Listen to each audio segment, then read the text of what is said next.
Hello friends, સર્વોત્તમ food લેબમાં આપનું સ્વાગત છે। તો આજે આપણે શીખીશું એકદમ ટેસ્ટી બટાકા વડા બનાવવાની રીત। તો ચાલો રેસિપી શરૂ કરીએ।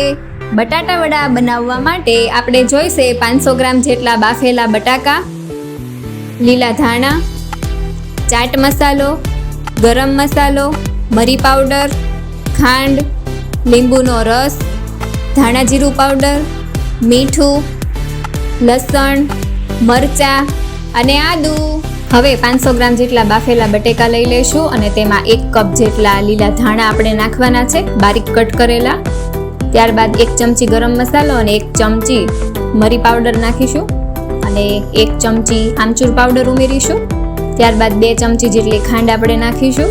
હવે આદુ, મરચાં અને લસણ તેને ખાંડી લીધેલા હતા તે આપણે નાખીશું।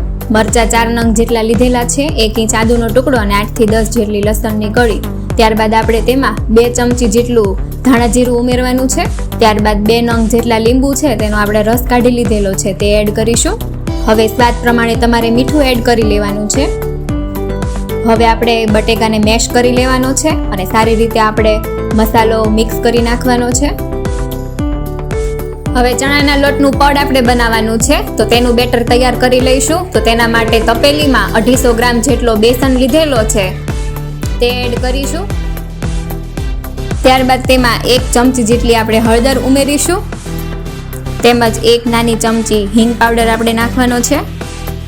ત્યાર પછી 1 ચમચી જેટલું લાલ મરચું પાવડર એડ કરીશું। તો આ બધા મસાલા ઉમેરવાના જેથી આપણું પડ છે એ મોળું ના લાગે। તેમજ સ્વાદ પ્રમાણે આપણે મીઠું ઉમેરવાનું છે। હવે 1 ચમચી જેટલું તેલ ઉમેરીશું। હવે આપણે થોડું પાણી એડ કરતું જવાનું છે અને બીટર કે ચમચાની મદદથી આપણે હલાવતા જઈશું અને લોટને સારી રીતે મિક્સ કરતા જઈશું। આ રીતે એક જ ડાયરેક્શનમાં આપણે ચલાવવાનો છે, ચમચો કે બીટર। તો આ રીતે થોડું પાણી ઉમેરશું તો આપણા ગાંઠા પણ નહીં રહે અને એકદમ સ્મૂથ બેટર આપણું તૈયાર થશે। તો હવે આપણું બેટર એકદમ રેડી છે। તો આ રીતે બટાકાના મસાલાની મીડિયમ સાઇઝની ગોળી બનાવી લીધેલી છે। તેને ચણાના લોટમાં ડુબાડી લઈશું અને કોટિંગ કરી લઈશું। તેલ ગરમ કરવા માટે રાખેલું હતું તે ચેક કરી લઈશું। તેલ હવે ગરમ થઈ ગયું છે, તો ગેસની ફ્લેમ હાઈ રાખીને બટાટા વડા એક કરતા પાડી લઈશું। તો તમે જોઈ શકો છો સાથે જાડી મમરી પણ પડે છે। તો આ ક્રિસ્પી મમરી સાથે બટાટા વડા ખાવાની ખૂબ જ મજા આવે છે। તો અહીં બટાટા વડા સાથે મરચાં ખાવા માટે 7 થી 8 નંગ મરચાંને કટ કરી લીધેલા છે। તો આ લોટમાં જ ઉમેરીશું અને કોટિંગ કરીને તળી લઈશું। હવે બટાટા વડાને ઉપર નીચે કરતા રહીશું। ત્યારબાદ ગોલ્ડન બ્રાઉન થાય ત્યાં સુધી બટાટા વડાને તળી લઈશું।